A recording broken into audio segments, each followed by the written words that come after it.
Assalamualaikum warahmatullahi wabarakatuh. Perkenalkan, nama saya Nisma Lasari, Prodi Akuntansi, Fakultas Ekonomi dan Bisnis, Universitas Teknologi Sumbawa, Angkatan 2021. Baiklah, di video kali ini saya akan menjelaskan mengenai beberapa hal. Yang pertama yaitu jelaskan secara singkat sejarah bahasa Indonesia beserta alasan mengapa bahasa Indonesia disebut sebagai cikal bahasa Melayu. Yaitu jawabannya adalah bahasa Indonesia adalah bahasa yang resmi dan bahasa Persatuan Bangsa Indonesia. Bahasa Indonesia ditetapkan sebagai bahasa nasional pada tahun 1945, yaitu sehari setelah kemerdekaan, yaitu pada tanggal 18 Agustus. Lalu, lahirnya bahasa Indonesia itu sendiri yaitu pada tanggal 28 Oktober 1928. Lalu, mengapa bahasa Melayu itu dijadikan cikal bahasa Indonesia? Karena bahasa Indonesia tumbuh dan berkembang dari bahasa Melayu yang digunakan sebagai bahasa penghubung di seluruh Asia Tenggara. Bahasa Melayu mulai menyerap kosakata dari berbagai bahasa seperti bahasa Sanskerta. Dan ada beberapa hal juga, yaitu yang pertama, bahasa Melayu sudah merupakan lingua franca di Indonesia, bahasa penghubung dan bahasa perdagangan. Yang kedua, sistem bahasa Melayu sederhana, mudah dipelajari karena dalam bahasa Melayu tidak dikenal tingkatan bahasa.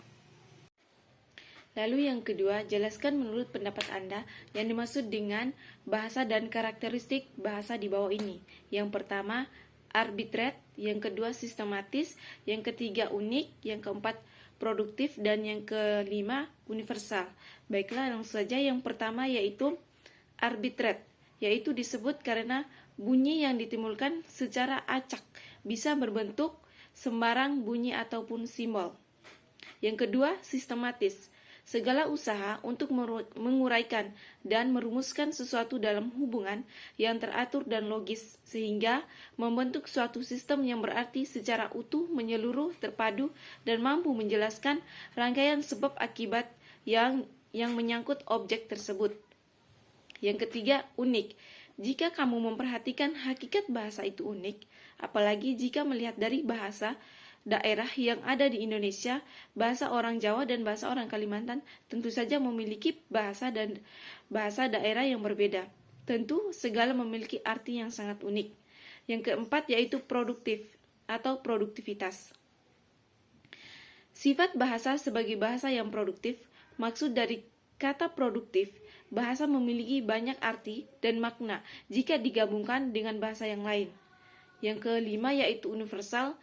Selain unik, hakikat bahasa bersifat universal, yaitu jadi bahasa yang bersifat universal adalah bahasa ibu yang dapat dipahami oleh daerah lain atau juga memiliki makna yang sangat luas, bukan hanya terpaku pada satu makna. Lalu yaitu yang ketiga, jelaskan secara singkat fungsi dan kedudukan bahasa Indonesia. Nih, sangat unik ya. Jadi, siapa sih yang menyangka jika hakikat bahasa memiliki banyak manfaat? Di antaranya yaitu sebagai berikut. Yang pertama, sebagai pemersatu.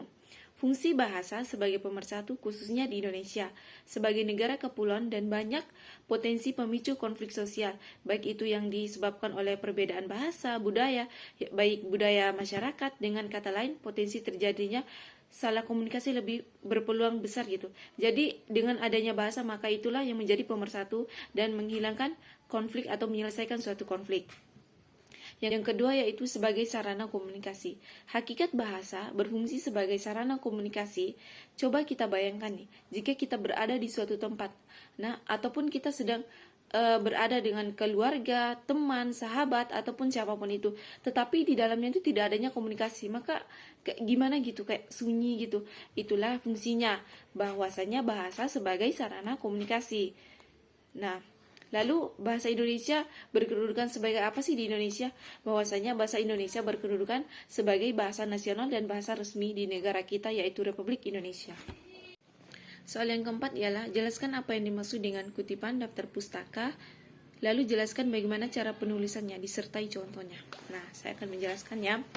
Kutipan adalah salinan kalimat, paragraf, atau pendapat dari seorang pengarang atau ucapan yang terkenal karena keahliannya, baik yang terdapat dalam buku, jurnal, media, ataupun media elektronik lainnya.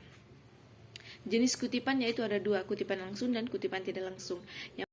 Jenis kutipan langsung yaitu Kutipan langsung adalah salinan ide ataupun konsep temuan orang lain persis dari kata per kata, termasuk tanda bacanya. Seperti teks aslinya lah gitu.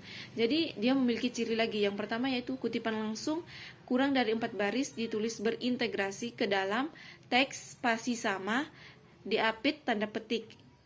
Kutipan tidak langsung adalah salinan ide atau konsep temuan orang lain yang disampaikan dengan kata-kata seperti penulis sendiri. Sumber yang dikutip tidak langsung.